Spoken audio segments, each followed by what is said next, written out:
Hello everyone, welcome back to Tutorial Millennial channel. In this video, I'm going to show you how to clear chat on CapCut apps. Let's get started.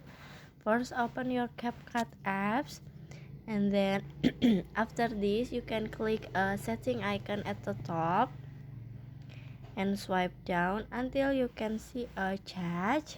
This one, click on it, and then in here you just click on OK.